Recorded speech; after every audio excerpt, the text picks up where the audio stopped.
Hi, you can call me Laura. I'm here to tell you a story if you like. This is Patchwork Fairy Tales, and today we're visiting Hotel Olympus. If you want to read as well as listen, check out the transcript linked in the description.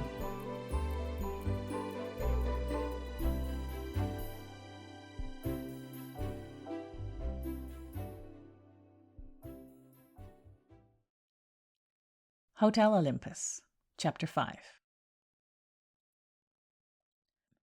It was busy at the hotel this evening. Something to do with the stars, apparently. Or what people worshipping deities thought about the stars, at least. Charlie had been rushing left and right all afternoon. That didn't mean she skipped out on checking in with the front desk, however, which is why she almost walked straight into Autolycus. "Well, hello, Ms. Manager." He was leaning against the counter, chatting with Cassandra.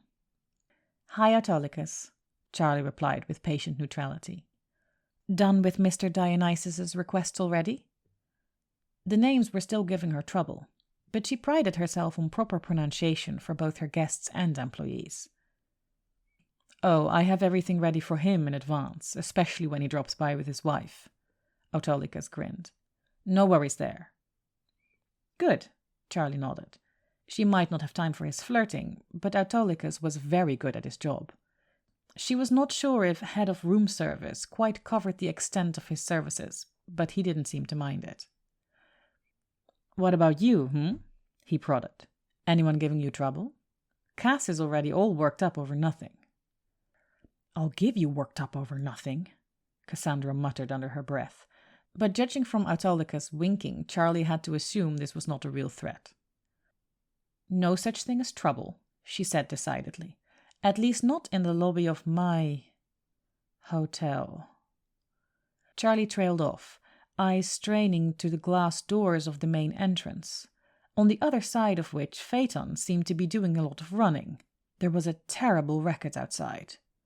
"Good Lord!" Charlie exclaimed. "Are those swans?" Cassandra let out a barely muffled yelp, trying to get out from behind her counter and looking at Autolycus with miserable reproach. "You made me lose track of the time. I cannot be here when he's—" Cass. Autolycus tried to shush her, hands lifted in genuine apology. "Artemis is with him. He's not going to give you any—" "Wait," Charlie interrupted, turning back to the lit-up figures just now making their entrance. "Those are Artemis and Apollo?" Cassandra let out a soft noise of despair and fury. "Right," Charlie frowned. "Excuse me a moment. I need to speak with Miss Artemis about hosting hunting parties inside my hotel suites." This time Cassandra sounded more like she choked. "Charlie," she gasped. "Charlie, you can't!" But Charlie wasn't listening. She was putting on her most polished managerial smile and bearing down on the two guests that were striding into her lobby with far less elegant steps than theirs. "Mr. Apollo, Miss Artemis, welcome back to Hotel Olympus." Two flawless faces turned her way, and behind her at the counter, Cassandra and Autolycus held their breath. "You have come without your friends today, Miss Artemis?" Charlie asked pleasantly, resisting the urge to shield her eyes against the golden glow that seemed to radiate from Apollo's hair.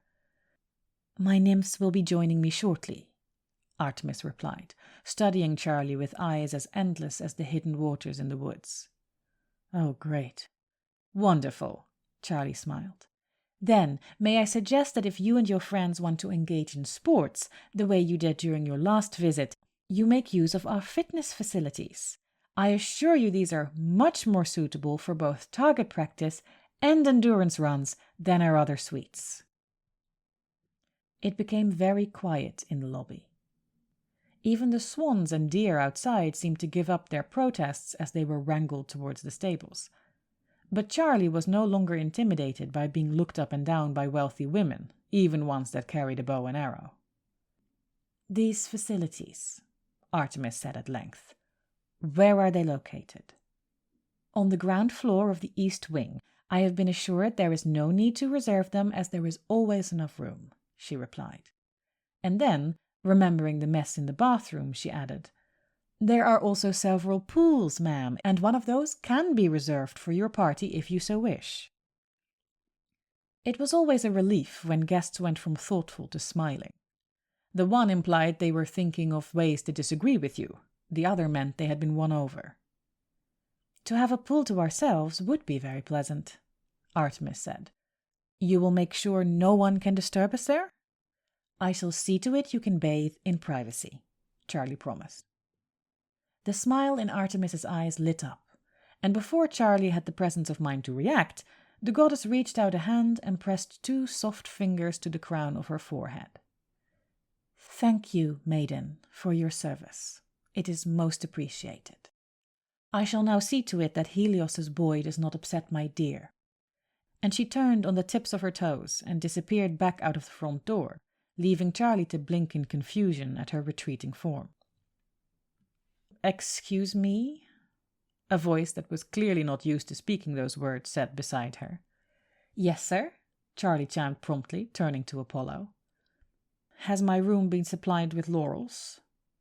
"If it hasn't yet, Autolycus can take care of that for you, sir." She looked over her shoulder towards the front desk.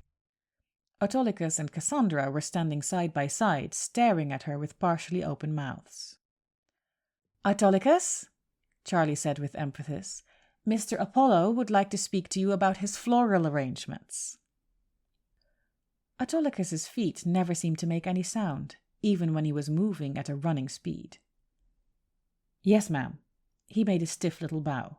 "Right this way, sir." Charlie nodded pleasantly as he ushered Apollo away and returned to the counter, where Cassandra was still staring. "You all right, Cassandra?" she asked. "I know you said you didn't want to be around whenever Apollo—" "What did you say to her?" Cassandra's eyes were as round as saucers. "What did you say to Lady Artemis?" "That she could use the swimming pool," Charlie said. "As long as it keeps her and her friends from flooding the bathroom and attacking the furniture, it's all the same to me." She rubbed absent-mindedly at her forehead with her sleeve. "Is dramatic touching a normal thank you? For clients, I mean." "No," Cassandra said slowly. "No, it isn't. Be sure to mention it to Mr. P when you give him the report of the day." Charlie raised an eyebrow. "I've had people do way worse, good and bad," she told her. "But if you say so, I will." When her next paycheck arrived, it was a significantly higher amount than the previous one.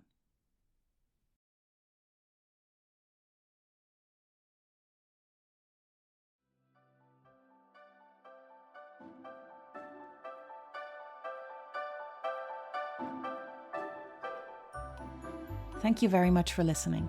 I hope you liked this installment of Hotel Olympus.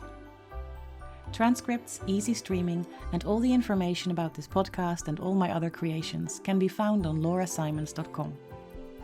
There's another tale to tell some other day. But until then, remember to mind your mythology, guard your name, and be safe.